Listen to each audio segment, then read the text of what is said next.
It had been 2 months since the divorce. My life remained as structured and predictable as ever. Every morning, a hot breakfast was waiting on the table. After eating, Leo would put on his backpack and, before heading out the door, never forgot to shout, "Dad, I'm off to school!" As for Claire Guan, my ex-wife, she'd take Leo to school and then return to tidy the house, leaving it impeccably clean. If I had to pinpoint a difference, it's probably that I no longer had to face her body, flabby as a water barrel, so fat it disgusted me. Nor did I have to force myself to go through the motions in bed for a few perfunctory minutes. She wasn't happy, and I only felt humiliated. Now, without the husband and wife label binding me, I felt light as a feather, visibly refreshed. Even socializing outside was much more comfortable. The hostesses invited by partners, I could embrace them for as long as I wanted, with no one to keep tabs on me. The days of sudden interrogations and being called home early felt truly like a past life. Honestly, these past 2 months, I've been living in bliss. One day, while out for a meal with friends, I told them that even though Claire and I were divorced, we were still living together. Their jaws dropped. "Ethan," one of them asked, "then why did you even get divorced?" "Ah, I get it now. You must still have feelings for your ex-wife," another chimed in. "Seriously, you can't just throw away years of shared history like that." Amidst the chatter, a wine glass was pushed my way. The whole group exchanged knowing glances and smirked, then asked, "Let me guess, your ex-wife backed down first this time, right?" In recent years, Claire had demanded a divorce from me countless times. She'd cry, complain, even become hysterical. Each time, I would drive her right to the Civil Affairs Bureau, only for her to bow her head in apology and back out once we arrived. She had repeated this pattern for 7 years, ever since our son was born. At first, I thought it was just postpartum emotional instability. Doctors often said women were prone to emotional vulnerability and depression after childbirth, so I tried to be understanding. But could depression still be a valid reason when our son was already in elementary school? When my friends brought up the can't let go of years of feelings part, I scoffed. Feelings? What feelings? I'm a man in my 30s. Did they think I was some lovesick teenager? This time, the divorce was actually initiated by Claire. That evening, after Leo was fast asleep, she abruptly threw the divorce agreement down in front of me. "Ethan Jiang, let's get a divorce." That paper had been lying in the bedside table drawer for, I don't know how many years, 3 or 5. Every time she demanded a divorce, she'd pull it out. I had no idea what had set her off this time, so I casually remarked, "If you've thought it through, then let's get divorced." The next morning, just after seeing Leo off at the door, she turned to me and said, "Meet me at the Civil Affairs Bureau." I froze. The bun in my hand nearly dropped to the floor. It wasn't until we arrived that I discovered she had quietly revised the contents of the agreement. "I'm not asking for anything excessive. Dividing our assets equally will suffice," she stated. "I don't need the company. Just transfer the cash to me. Our son can go with either of us. As for the current house, it's near the school. If he stays with you, you keep it. If he stays with me, I take it." For the first time, I saw genuine resolve in Claire's eyes. She even said that even if our son went with me, she wouldn't change his surname. So, I didn't fight for custody. During the 1-month reconsideration period, I lived in constant apprehension. I was only afraid Claire would change her mind. My life these past few years, while not quite hell on earth, had been suffocating enough. I still couldn't understand what exactly had caused Claire to change so drastically. As for the divorced but not moving out arrangement, that was actually my parents' suggestion. As soon as they heard about our divorce, they immediately booked flights from Sanya and returned that very night. They didn't know that Claire and I had already finalized the divorce papers. Mom pulled me into the kitchen, sobbing as she spoke.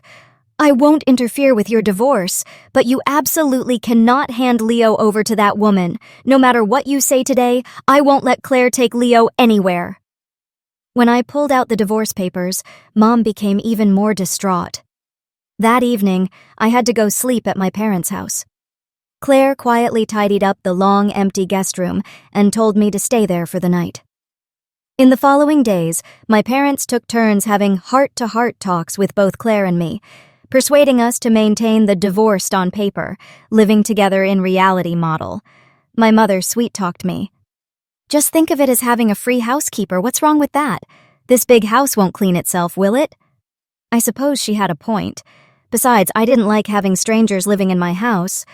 I didn't fight for custody because, truthfully, I felt Claire was more suitable to care for Leo.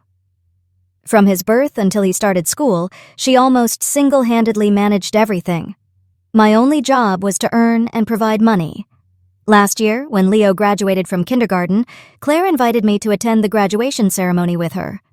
The entire way, she chattered endlessly about elementary school matters, entrance interviews, and the PTA. I couldn't absorb a word. It was infuriatingly tedious. Compared to having to hire a nanny later, it was better to just let Leo stay with her.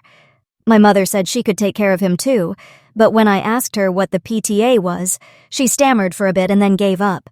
And indeed, my mother did make a profound point. Divorcing and then moving out, the one who suffers most is always the child.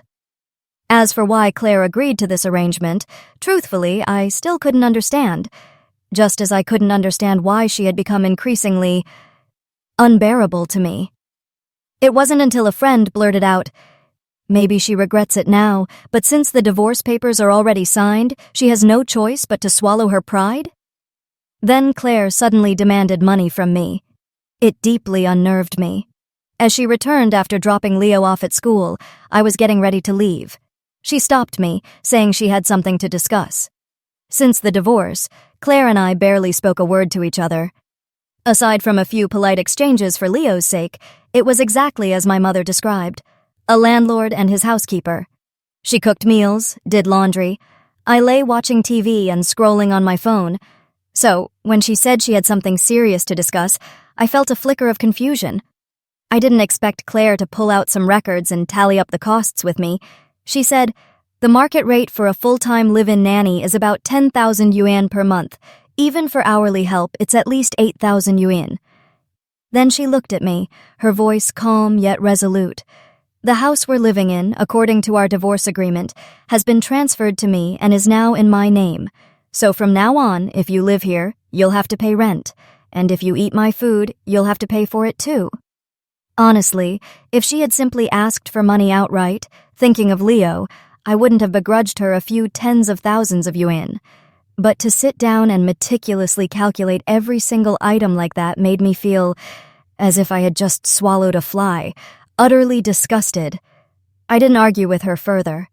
Grabbing my car keys, ready to leave, I immediately transferred 90,000 yuan to her account.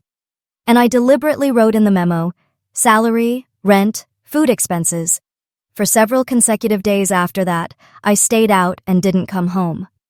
Truth be told, in the first 2 months after the divorce, I often wandered around outside. But the mood then was completely different. Back then, it was joy. It was freedom. But now, I don't know, I just feel a pervasive heaviness. I called a friend out for a few drinks. As soon as we met, I heard him lamenting, "My wife's been making a huge fuss about wanting a divorce lately." I was about to offer him some words of comfort when he waved a dismissive hand and chuckled dryly. "It's fine. The more noise she makes, the more certain I am she won't actually divorce me." Yeah, he had a point. Claire had been making a fuss for years. In the end, it was the only time she went silent that the divorce truly went through. I ran a hand through my hair and sighed. "So, what's your wife making such a big deal about? Did you provoke her?" He drained his glass and replied curtly, "What else could it be? She demanded to check my phone, and I wouldn't let her." As he spoke, he casually tossed his phone onto the table. "Hey, Ethan, did Claire ever check your phone before?"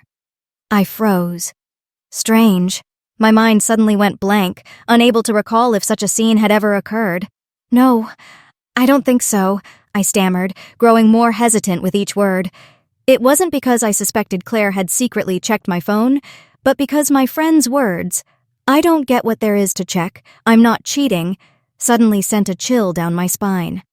The year Claire was pregnant, my first love, Sophie Yu, suddenly added me on WeChat. She was still in her hometown, and I heard her life hadn't been going smoothly. I heard she had to inquire everywhere just to find my contact information. I transferred tens of thousands of yuan to her. She insisted on coming all the way here to thank me in person. And we did indeed meet, but I didn't cheat. Sophie said she and her husband had been separated for a long time, and that her husband might have even found someone new already.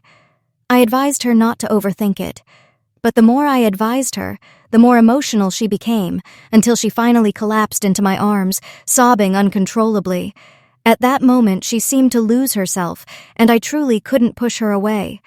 That night, I booked a hotel room and brought her there. I knew she wanted me to come in with her. During dinner, her words were full of innuendo, that missing out on me was her life's greatest regret. It was at that very moment that my phone rang. Claire was calling.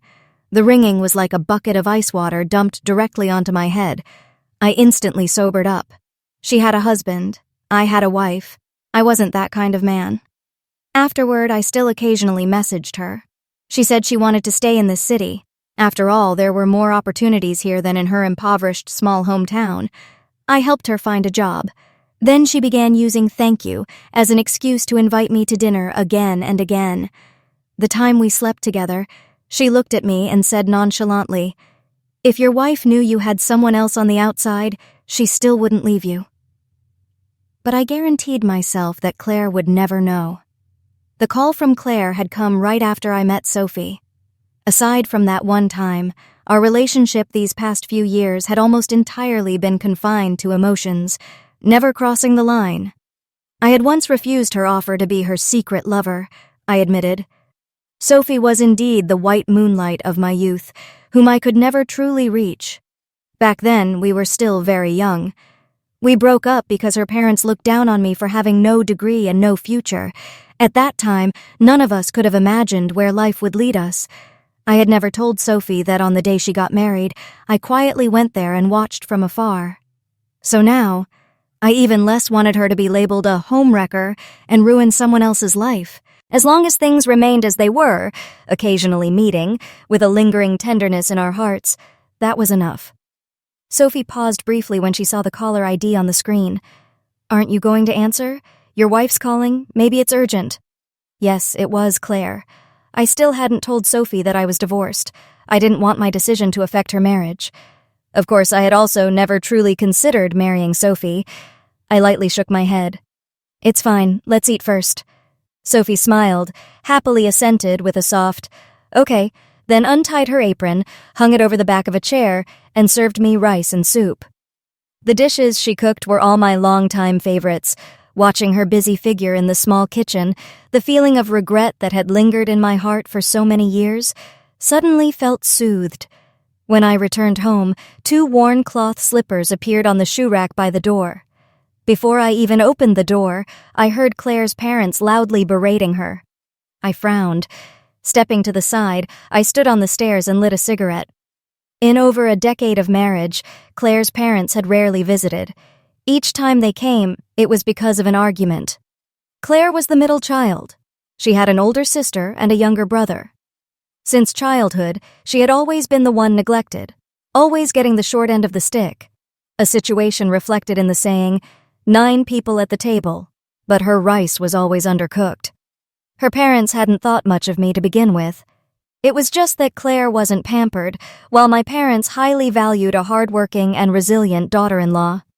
Later, when she started a business with me and painstakingly built our careers, her parents only then began to change their tune. Since our son was born, they'd visited a bit more frequently, but each time was only to ask for money. They'd complain, then ask for money. This time, with Claire and me already divorced, I wasn't sure how much of a fuss they would make. I stubbed out my cigarette on the ground, grinding it with my foot, then took a deep breath and punched in the code to unlock the door. As I entered, I saw Claire with her back to me in the kitchen, washing fruit. Her parents were sprawled out on the sofa. As soon as she saw me, her mother immediately sprang to her feet, beaming, "Oh, my good son-in-law, did you get off work early today?" Those 3 words, good son-in-law, immediately brought back memories of Claire's calls from earlier today. In the kitchen, she still had her back to me, her body tensing slightly. I guessed Claire hadn't told them anything about the divorce yet. I played along, asking, "Mother, Father, is there something you need?" That evening, our son ate only a few bites before quietly retreating to his room. Claire's parents complained about his picky eating while blaming her for spoiling him rotten.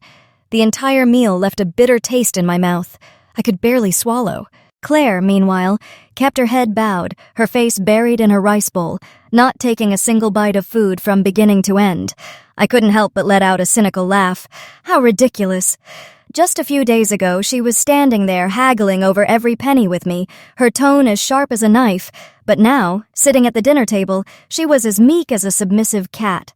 Those two contradictory images clashed in my mind. Before, every time we argued, I'd say, "You only know how to be a shrew to your own husband."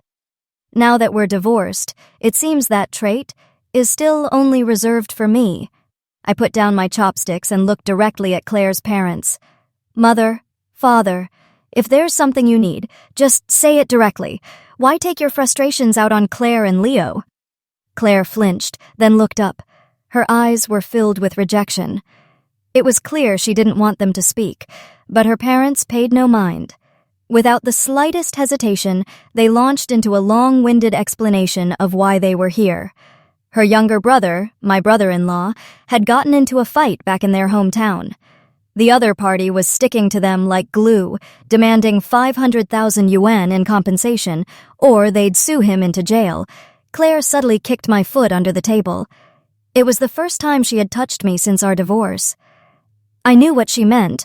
Just like every time before, she didn't want me involved in her family's affairs. I nodded, my gaze still fixed on my former in-laws. "Your son can't keep acting like this. We can help once or twice, but there's no way we can help him for life. Let them stew in there for a few days. That'll teach them a lesson." I said that line specifically for Claire to hear. That evening, while she was showering, her parents cornered me and talked endlessly. I hesitated for a long time, but in the end, I still didn't tell them we had divorced. Claire and I had been together for so many years. Even if the love was gone, a certain bond, a sense of shared history still remained. I admit, I was utterly exhausted by her unpredictable temperament, but I couldn't deny that she had sacrificed a great deal for this family. What's more, if her parents started making a scene, who knew what would happen? If they actually showed up at my company, I'd be the one affected. So I had to appease them a little. In front of them, I called my hometown, asking an acquaintance to help smooth things over. They only seemed somewhat relieved after hearing that the matter wouldn't require 500,000 yuan, nor would anyone go to jail. I sat in the living room for quite a while. When everyone else had gone to bed, Claire quietly came out to find me. She bowed her head and spoke softly. "Ethan Jiang, don't worry about my brother anymore. We're divorced now. You don't need to get involved." At that moment, my mood had actually been quite good. I had even tried to force myself to forget how, just a few days prior, she had demanded money as if settling a debt. I hadn't expected her to be so ruthless, showing me absolutely no respect. I deliberately asked again, "Then why didn't you tell them we were divorced?" Just today, seeing her parents, I suddenly understood something. Why had Claire agreed to divorce but still live under the same roof? It was very simple. She didn't dare tell her parents. She couldn't control when they might show up unexpectedly, using the excuse of missing their grandson. To be blunt, Claire, she still hadn't completely moved on from me. Claire had transferred back the 90,000 yuan I had previously sent her. She also refused to accept the living expenses for the past 2 months. She intentionally waited until our son wasn't home to talk to me privately. Consider that 90,000 returned to you, and the 60,000 for the past 2 months. I'm not taking that either. The remaining 350,000, I've put it into savings. I'll transfer it back to you when it matures. A few days ago, when her parents called, she was in the kitchen cooking. The phone was on speaker, and I happened to hear everything. Her brother's issue had been resolved, but her parents didn't say how it was handled. Before hanging up, they repeatedly admonished her. "What good are you outside? Staying home and taking good care of your husband and child. That's what's proper." I rarely agreed with Claire's parents, but this time, they spoke directly to my heart. Before the divorce, her emotions were so erratic it wore me out. Forget about taking care of me. I was happy enough if she just didn't lose her temper without reason or cause trouble. Yet after the divorce, her emotions had visibly stabilized. Back then, my parents advised me to divorce but still live together. They said, "If you can't win custody of Leo, at least let the boy grow up before your eyes." They were afraid that once Claire remarried, our son would change his surname and call someone else Dad. Now that I think about it, how could that happen? She even put the divorce settlement money into savings. What's more, she would surely only use that money for our son. If it's for our child, what more do I need to calculate? Plus, Claire no longer argues with me, and I still live exactly as before. Meals prepared, clothes washed. All things considered, it seemed quite all right. I leaned back on the sofa, turning up the TV volume a little louder, pretending I heard nothing at all. Recently, Sophie Yu had been contacting me more frequently. She said she was unhappy at work, often isolated and alienated by colleagues. I was quite surprised. Sophie had high emotional intelligence and was very pretty. Among women over 30, Claire's waist must have been twice hers. In the past, when Sophie said her husband criticized her, I truly couldn't believe it. Sophie even joked with me once, "Don't all you men prefer mistresses to wives and illicit affairs to open relationships?" I had once visited the shopping mall where she worked. Both Sophie and I only finished high school. Then we moved to the city together to work as laborers, never continuing our studies. When arranging a job for her, I used an acquaintance to secure her a store manager position in the mall. Since then, her performance had been excellent. She was now in charge of multiple branches. At dinner tonight, she pressed her lips together, her voice light as a breeze yet full of subtle implication. But ultimately, it's still just working for someone else. I understood immediately. She wanted to be her own boss. Throughout dinner, Sophie kept pouring me wine, speaking vaguely and hinting at things. For the past few years, she and I had become more and more in sync, understanding each other better and better. Even though we weren't husband and wife, she was always the first to sense my emotions and needs. Knowing I was mindful of the fact that we both had families, Sophie had never brought up the right or wrong of our relationship. But this time, she was much more proactive. And that was the second time I had slept with her. I admit, my feelings for Sophie were unlike those previous casual encounters. At the very least, she wasn't the type to just have fun and then part ways. Sophie's store was located right at the head of a bustling street. I had to put in no small amount of effort and money to snatch that space from several other people. Sophie knew this, and she was very grateful. She planned to open a Korean restaurant. From the decor style to the menu ideas, everything was designed by her personally. When she spoke of her future plans, her eyes sparkled like stars. Under the harsh sun, she was as excited as a child who had just received candy. After the contract was signed, Sophie sat in the restaurant, then suddenly turned and asked me, "If I go and get a divorce, will you marry me?" That question, she asked it very seriously, and it was as if someone had doused me with a bucket of cold water. My entire body froze. Through the clear glass, I suddenly saw, it looked like Claire. As if haunted, a series of images flashed in my mind. Claire yelling, going crazy, losing control. My first reflex was, Claire is following me. But very quickly, I denied that thought. Over all these years, at most, she would just call or FaceTime unexpectedly to check my whereabouts. The only time she truly made a scene was when our son was still very young and had a fever. She kept calling me but couldn't reach me, so she called an ambulance herself and took our son to the hospital. Afterwards, my parents came to care for our grandson, while she stormed straight into the party I was attending and caused a huge commotion in front of everyone. Honestly, I was truly embarrassed then, but thinking back, it was my fault. By the time I regained my composure, Claire's figure had vanished, as if she had never appeared. As if it had all been an illusion. Sophie looked at me, her face full of disappointment and hurt, and said softly, "I'm sorry, I didn't mean to pressure you." After that day, Sophie and I had an unspoken understanding. Neither of us brought up marriage again. Almost every day, she sent me photos of the restaurant's construction progress. She even flew to Korea to learn traditional cooking methods properly. During the time she was in Korea, I felt a weight lifted off my shoulders. To be honest, I was scared. Scared she would really go back to her hometown, file for divorce, and then come back to me, demanding to be married no matter what. Sophie Yu isn't like Claire Guan. She's bold and takes initiative, daring to pursue her dreams. She should live like that, burning brightly for what she truly desires. As for Claire Guan, I can't deny that she used to be incredibly hardworking. When we first started our business, we had to go to the wholesale market early in the morning to get seafood, then pull the cart to the local market to sell it in small bundles. If I got too tired and hid in the back of the car to sleep, it was always her who stood alone, watching over the stall from morning until noon. But in recent years, she's changed too much. She's no longer the diligent, patient girl she once was. On the days Sophie Yu was away, Claire Guan was also rarely at home. She'd drop Leo off at school in the morning and then leave immediately. In the evening, she'd only rush back about half an hour before dinner. I turned to ask my son, "Who's been picking you up from school these past few days?" "Mommy," the little boy replied softly, his head still bowed over his homework. I was a little suspicious.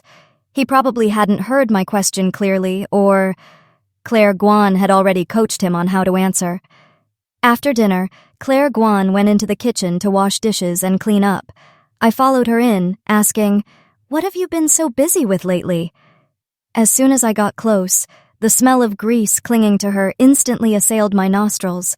Before I could even hear her answer, I felt so disgusted that I turned and walked out of the kitchen. As I said from the beginning, Claire Guan and Sophie Yu are truly very different. Claire Guan continued her routine of leaving early in the morning and returning late at night. On many days, she didn't even make it back in time for dinner. She would call me, telling me to take Leo out for a quick meal, or to just make something simple ourselves. Honestly, I was furious. I knew we were divorced, and I no longer had the right to control her whereabouts. But now, was she starting to neglect even matters concerning our son? Perhaps sensing my anger, the little boy timidly tugged at my sleeve and mumbled, "Daddy, Mommy told me. She has some private business to attend to lately." "It's like when you used to be busy with work, Daddy." In front of our son, Claire Guan and I always maintained the image of a happy couple. All our arguments and coldness happened behind his back. That was the last boundary for both of us, Claire Guan once told me. No matter how busy you are, you must try to come home for dinner with Leo in the evening. I agreed. But then our arguments grew more frequent, and eventually I used entertaining clients as an excuse to avoid her. The next morning, I only needed to tell my son one sentence. "Daddy's busy, I have important work." But I was busy because I was earning money. What on earth was she busy with? Don't tell me. She's busy looking for a better prospect, looking for another man, is she? Claire Guan returned home very late. Her body carried a faint smell of sweat mixed with wood shavings and oil paint, a pungent, sticky, very unpleasant odor. I frowned, but the smoldering anger in my heart eased somewhat. With an appearance like that, who would possibly be interested in her?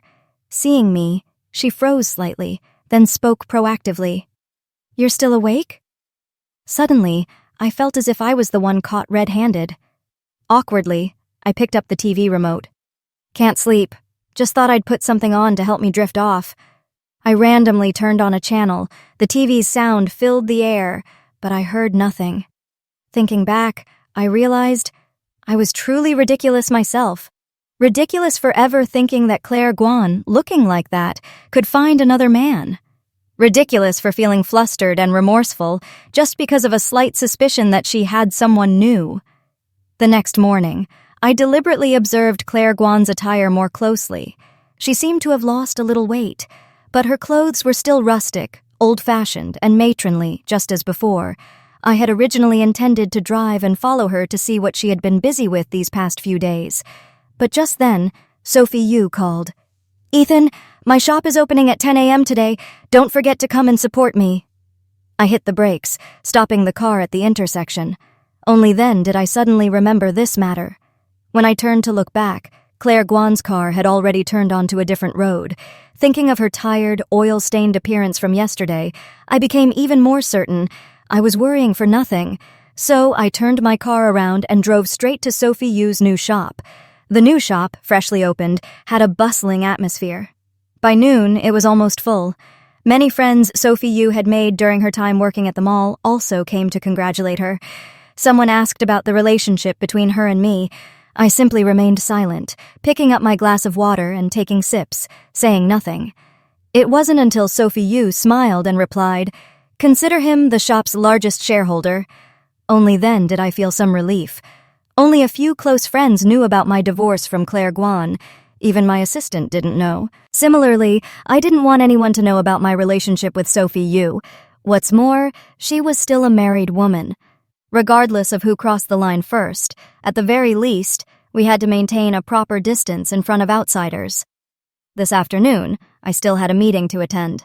After lunch, I simply bid Sophie Yu farewell and left. On the way to the parking lot, I actually saw Claire Guan. Under the scorching sun, she was still wearing the same clothes from the morning, standing and handing out flyers to everyone who passed by. I froze on the spot, unable to believe it. First, I mechanically turned my head to look toward Sophie Yu's shop. Only one question swirling in my mind. What was she doing here? Then I immediately strode towards Claire Guan. "What on earth are you doing here?" I snatched the stack of flyers from her hand and quickly glanced over them. It was an advertisement for a wonton shop, opening next Saturday. Claire Guan slightly opened her mouth as if to say something, but beads of sweat continuously rolled down her cheeks, making her voice hoarse. "Handing out flyers," she replied very softly. Then she quickly snatched the flyer back from my hand, meticulously smoothing out the creases I had just made. I very rarely mocked Claire Guan. She was fat, she wasn't pretty, her emotions were erratic, and she was easily irritable. I had endured it for so many years, but this time, it truly infuriated me. I threw the stack of flyers to the ground, grabbed her hand, and pulled her straight towards the parking lot. 2 young women nearby saw this and immediately ran after us, trying their utmost to pry my hand off Claire Guan. "Sister Claire, what's going on?" "Do you know this man? I'm calling the police right now." Call the police, huh?" I narrowed my eyes at Claire Guan. "Tell them, do you know me?" I scoffed, then let go of her hand. Claire Guan said something quietly to the 2 girls, her voice very low. Only when they had walked away, turning back to look 3 times, did I see her let out a sigh of relief. Afterward, I took Claire Guan to the nearby shopping mall. I bought her a new set of clothes. Only then did I take her back to my company. As the sales assistant helped her choose clothes, I truly noticed Claire Guan had indeed lost weight. She had lost a lot of weight. So much so that she almost resembled how she looked in the first few years after we got married. When we first met, Claire Guan was so thin she looked malnourished.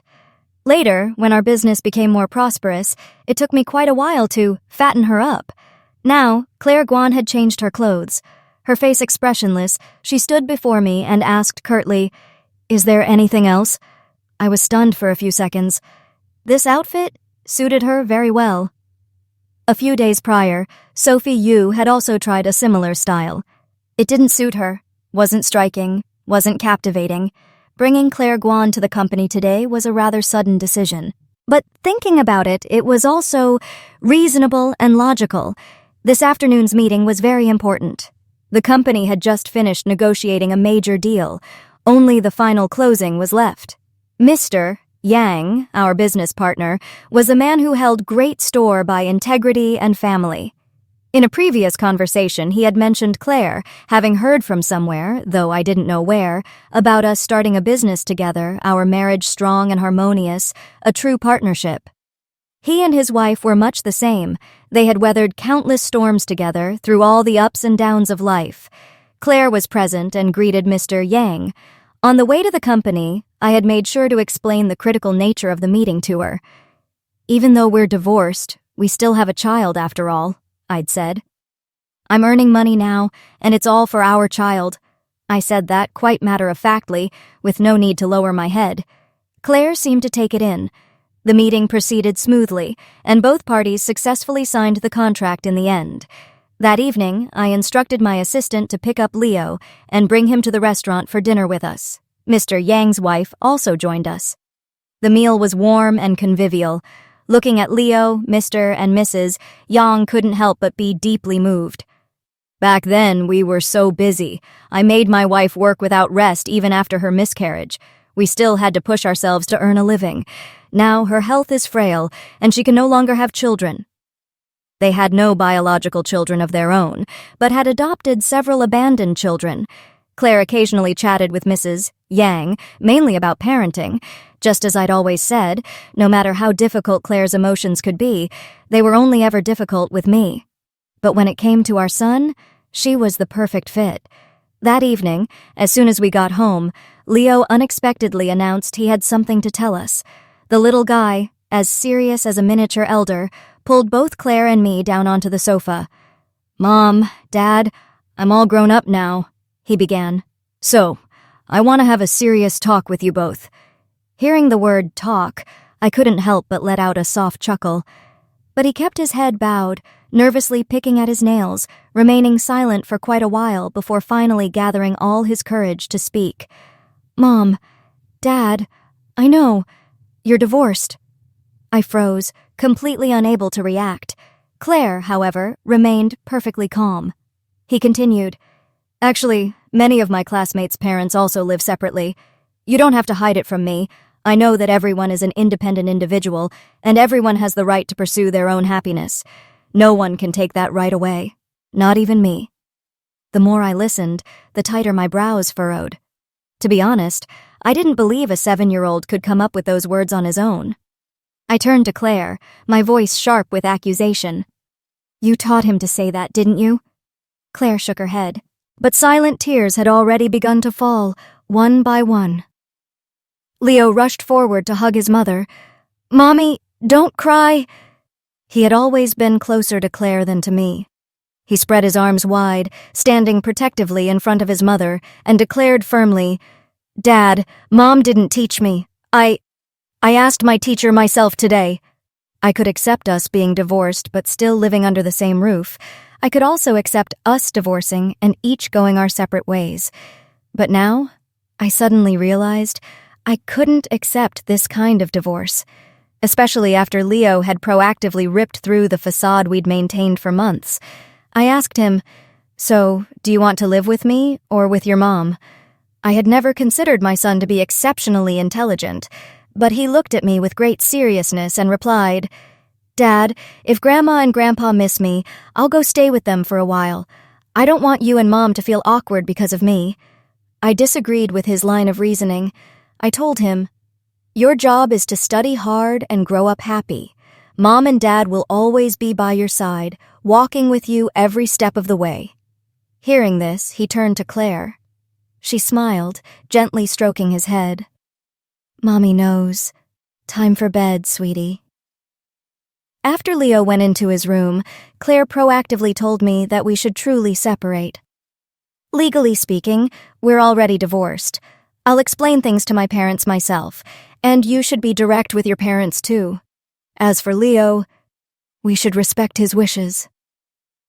It wasn't until that moment that I truly calmed down and took a good, long look at Claire. She had changed so much. As she spoke, her voice was calm, her gaze tranquil, like the surface of a lake without a single ripple. At first, I thought Claire had agreed to the divorce, but continued living together because she regretted it. Later, I reconsidered, thinking she might have been constrained by her family, forced to compromise. But only now did I finally understand. Claire had done it to give our son a period of transition. For the past few months, even though we tried to act like a complete family in front of him, ultimately, there was still a distance between us. Still, too much pretense. Claire had told me more than once, "Leo is a very sensitive, very intelligent child." Every time she said it, I'd just brush it off with a non-committal hum, thinking it was just a mother's biased affection. Besides, in this day and age, is a child's intelligence truly as important as whether they have money? But today, I finally understood. My son, he really was intelligent. He had simply observed quietly, then processed everything on his own. That night, I stayed awake the entire night. A few mornings later, Claire took Leo to school. I deliberately told her to come home for a bit on her way back. I was waiting to have a serious talk with her. If, in the future, Claire could stabilize her emotions, no longer throwing tantrums or engaging in endless arguments, then perhaps we could remarry. Not out of love, but because there was still family affection between us, for our son. If we each took a step back, wouldn't that be fine? I waited and waited, but Claire didn't come back. Instead, I received a call from a friend. "Ethan, I heard you and your wife are completely done for good?" As soon as I arrived, I saw my friend standing some distance away, peering inside. He waved me over. "I just stepped out of Sophie Yu's shop when I saw your wife." Sophie Yu? How did he know Sophie Yu? I stared at him for a long moment. "You know Sophie Yu?" My friend froze for a moment, then forced a laugh. He said he'd met Sophie Yu by chance previously at the mall while buying a gift for his girlfriend. They'd added each other on WeChat, and he'd started chatting with her more after seeing I'd liked one of her posts. I tried to remain calm, glossing over it with a casual remark. "Just an old high school classmate." Then I quickly looked towards the wonton shop, where my friend was pointing. I suddenly remembered the flyer from the other day. It said the grand opening was on Saturday. The shop had clearly been completely renovated. A man was standing on a ladder, seemingly fixing a light. Claire looked up at him, her face visibly tense. She held the base of the ladder tightly, not moving an inch. I lightly slapped my friend's arm. "Thanks," and immediately stormed straight into the wonton shop. I had never imagined Claire could show such concern for another man, even if it was just a simple, innocent gesture of affection. "Claire!" I roared. "What are you doing?" She turned, frowning at me, clearly not expecting me to appear there. She quietly walked around the counter and poured the man a glass of water. "Jack, you've worked hard. Let me make you a bowl of wontons."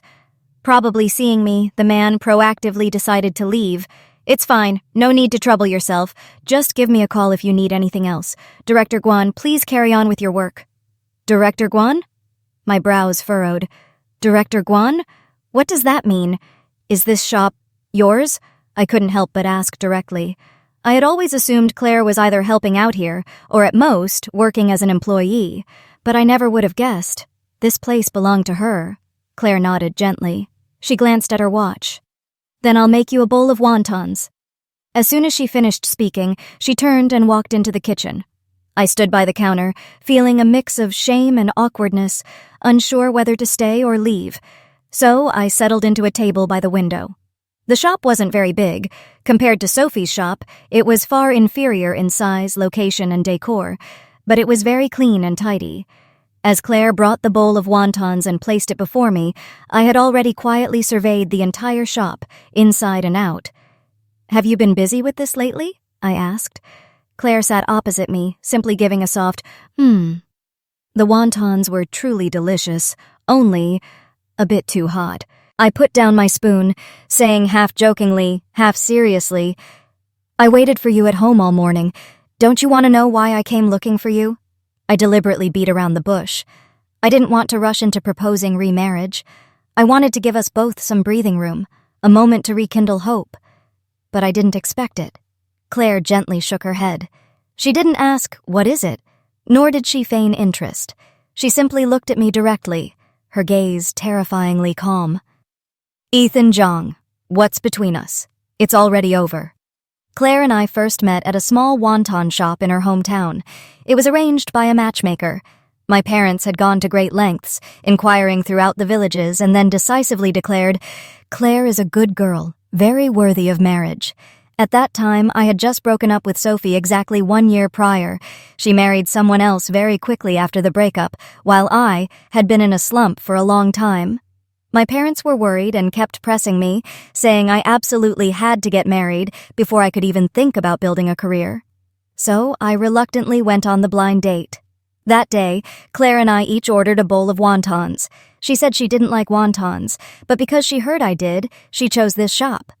Back then, I didn't actually like eating them. It was just wontons were cheap. It's only today that I truly understood. The one who genuinely liked wontons was her. I brought up that first meeting. Claire simply smiled faintly. "That's ancient history now." "What do you mean, ancient history?" I couldn't help myself, slamming my chopsticks against the bowl, my voice sharp with impatience. I had already given Claire a way out, hadn't I? Why was she still acting as if she held the upper hand? Perhaps she saw through my thoughts, so she took the initiative to speak. Do you know why I once liked you? Because you were the first person to ask me, "Are you doing okay at home?" I froze slightly. Actually, so much time had passed that I couldn't remember many of the details anymore. If there was any deep impression, it was the bowl of wontons that day, and Claire's face, painfully thin, yet still radiating a bright smile, as if her heart had never known a scratch. At home, Claire was the unloved child. Sophie and I failed our college entrance exams, unable to continue our academic path. Claire, however, was different. She clearly got into a prestigious university, yet her parents forced her to quit school and work to earn money. The money she painstakingly struggled to gather was ultimately all taken by her parents. To tell someone who's been suppressed for over a decade to learn to stand up on their own, it's truly difficult. But I met you. That was the happiest period of my early life. But tell me, everything clearly got better, so why did it end up like this? So terrible? Claire gripped the glass of water tightly. She spoke in a strangely calm voice, but her words trembled slightly. I opened my mouth, intending to ask her why she said life became terrible, but for some reason, the words got stuck in my throat. Claire was silent for a long moment. Just as she was about to speak, the wonton shop door was pushed open from outside. I instinctively turned my head to look. Claire looked over too. I thought the man from earlier had returned. Unexpectedly, it was Sophie. Even more unexpectedly, she flashed a bright smile and greeted Claire cheerfully. I had no idea when Claire and Sophie had become acquainted. My scalp tingled in waves, a numb sensation like an electric shock. Especially the moment Sophie casually pulled out the chair next to me and sat down. My entire body instantly stiffened, becoming awkward and rigid like a statue. My marriage with Claire had ended. Perhaps the reason was that I couldn't bear her temper and emotions, or perhaps our mutual affection had been eroded by life until little remained. Any reason would do. Only one thing. I couldn't accept being seen as a third party interfering, or letting outsiders mistakenly believe I had betrayed Claire. But ironically, Claire herself was the one who always believed that. Sophie smiled and asked Claire, "Shop owner Guan, what lively conversation were you just having?" Claire still smiled, answering precisely, "We were just talking about my ex-husband's first love." Then she gestured towards me, her voice as calm as if introducing a new dish on the menu. "Here, let me introduce you. This is my ex-husband." Throughout our entire conversation, Claire hadn't mentioned Sophie once, nor had she brought up first love. I didn't even know when she had found out about Sophie. Claire proactively answered the unspoken question in my eyes. "I forgot to tell you, I already knew when I was pregnant. I once saw Sophie's photo on your phone. Only then did it suddenly click for me." Claire's change. It had begun precisely when Sophie appeared on my WeChat contact list. But Claire had never gone through my phone before. She smiled faintly, her voice light as if narrating someone else's story. That day, my phone was charging in the bedroom, and I suddenly craved bubble tea. You told me to use your phone to order it. That day, Sophie said she wanted to come see me, and I had agreed. Claire took the bowl and chopsticks back to the kitchen. In that moment, I suddenly understood the true meaning of this bowl of wontons. We had started with a bowl of wontons, and now it was also ending with a bowl of wontons. Sophie watched Claire's retreating back, then suddenly turned to me and asked, "So why didn't you tell me you were divorced?" If I hadn't coincidentally met your friend and then coincidentally met Claire. Coincidence? Was it really a coincidence? My head felt like it would explode. I stared intently at Sophie's face, feeling afraid for the first time. Truly afraid. "Sophie, for the past 7 years, have you truly never lied to me?" Sophie paused for a moment. "I have lied. Lied to you that I only wanted to be friends, lied to you that I didn't care about anything. Would that also count as lying, right?"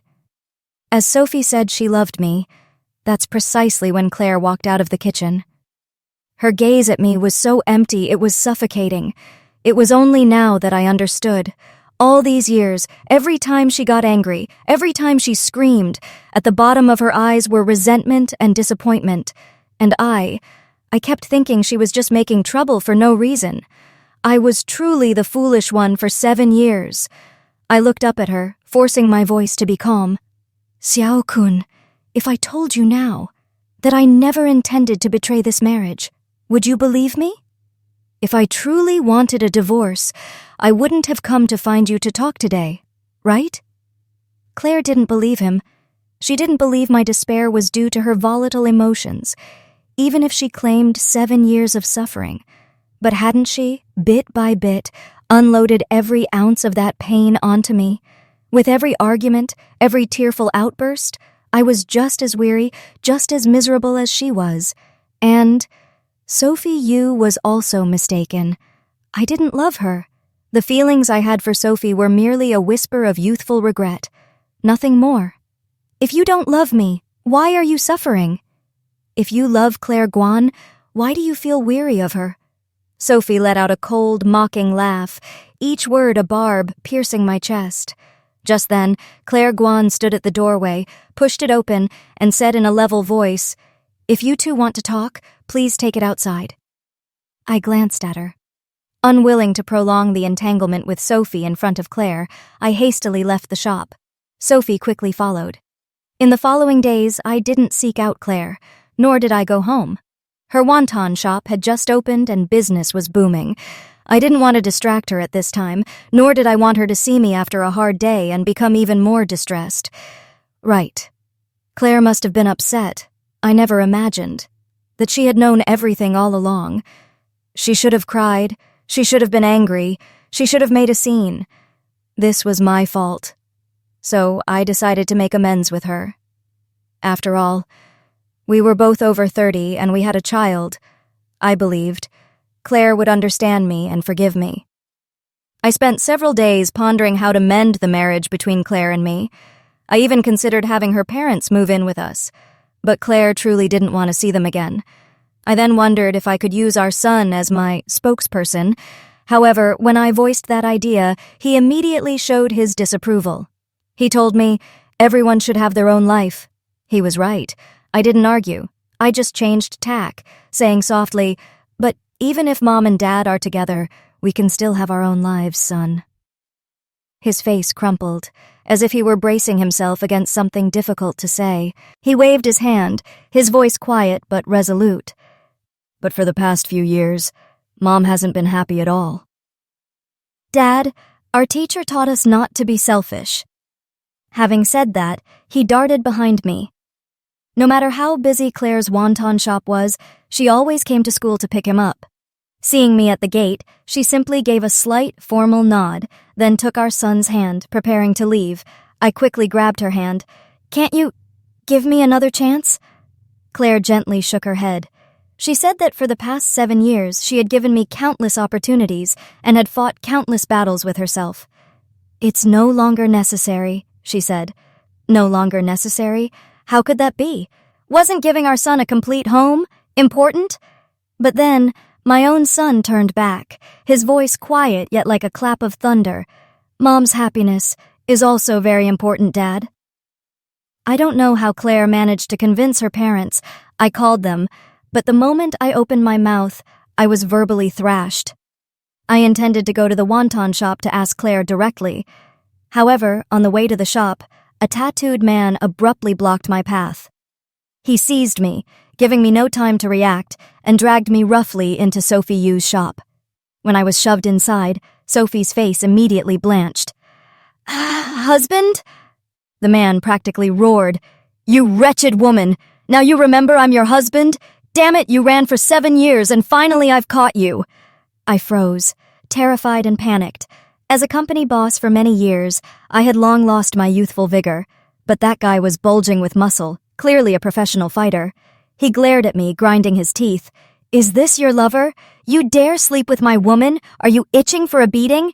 There weren't many customers in the shop at the time. Some were so scared they ran, but a few pulled out their phones to record. Panicked, I waved my hands. "No, I have nothing to do with this. This is a society of law. I can sue you for this." I forced myself to stay calm, attempting to argue with him. I knew if this video got online, the company's reputation would undoubtedly be severely affected. But the man in front of me didn't care about the law in the slightest. Sophie Yu's shop had already been transferred. That man, her husband, repeatedly came to my company to cause trouble, even yelling through a megaphone right in front of the gate. "This dog slept with my wife." When I first reconnected with Sophie, she often complained, saying her husband was a gambling addict, bankrupt, deep in debt, and had even squandered her family's assets. My heart softened. It was a mix of sympathy and lingering old feelings. I transferred a considerable sum to her. I thought, with money, it would be over. But unexpectedly, he opened his mouth and demanded $1 million right away. After the divorce, my finances were already strained. The amount he demanded nearly wiped out all my remaining funds. Only slept with Sophie twice. And he was demanding $1 million for just 2 times? He sneered. "You don't have to pay, but I'll be waiting at your company every day." With no other option, I had to hire a lawyer. Finally, both parties signed an agreement just to get rid of him. The day Sophie left, she sent me a single message. "Sorry." Brief, indifferent. But even to this day, I still don't know.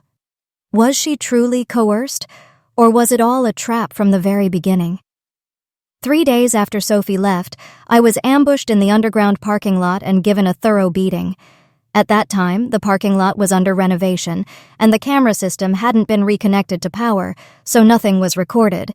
I had to stay in the hospital for half a month. The police asked if I had recently offended anyone. I named Sophie Yu's husband, but they said, "You still need evidence." Evidence? If I had evidence, why would I come to the police? That beating severely impacted my physical well-being, particularly my face, and my sense of self as a man. The incident eventually faded away. I could only swallow the bitter pill, dismissing it as bad luck. From then on, I completely gave up the idea of getting back together with Claire Guan. I wasn't sure if that man would return, and if he did, I couldn't let him bother my son. Not to mention, because of that incident, the company's reputation and revenue plummeted. I was caught in a whirlwind of crisis management, working tirelessly day in and day out, spinning like a top. My parents also began to reproach me. They said that because of me, they didn't even dare to return to our hometown. The moment they appeared, people would point and whisper. It wasn't until the 3rd year, when Sophie Yu's husband truly ceased to appear, that I dared to visit Claire Guan's wonton shop. By this time, her wonton shop chain had opened several branches and was thriving. It was during the summer holiday when I pushed open the door and saw my son sprawled across an empty table in the shop, diligently doing his homework. Claire saw me, said nothing, and quietly turned to walk into the back kitchen. My son looked up and called out, "Dad?" Epilogue. Claire Guan. I discovered the message thread between Ethan Jiang and Sophie Yu when I was 6 months pregnant. In it, he wrote, "Sophie Yu, she was the love of my youth, left unfulfilled, the first tremor of my heart, and the regret that would forever define my life." From that day on, I completely gave up milk tea. Afterwards, I couldn't help but start secretly checking Ethan Jiang's phone. In truth, they didn't message frequently. It wasn't until Sophie Yu took the initiative to suggest meeting, and he agreed.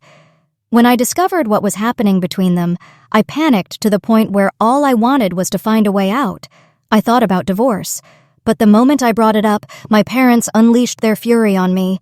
Not a single word of comfort, not an ounce of sympathy. They only scolded me for failing to hold on to a man. They even pressured me to give birth to the child, claiming that only with a child could I secure a share of the assets. Oh, right, I had forgotten. In recent years, their seemingly kind treatment of me was merely because Ethan Jiang's business was becoming increasingly prosperous. They had never truly loved me. I was nothing more than a living asset, an ornament to parade before their relatives and neighbors. After giving birth, I suffered from depression. Ethan Jiang was right. I had been depressed for 7 years. Due to the medication, my body began to gain weight. I constantly wrestled between 2 choices: to be loved myself or for my son to be loved. Ultimately, I chose my son.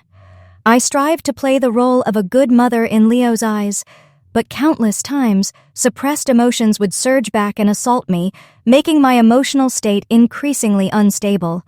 My only recourse was to wield the divorce tactic as a way to vent my anger and push back against Ethan Jiang.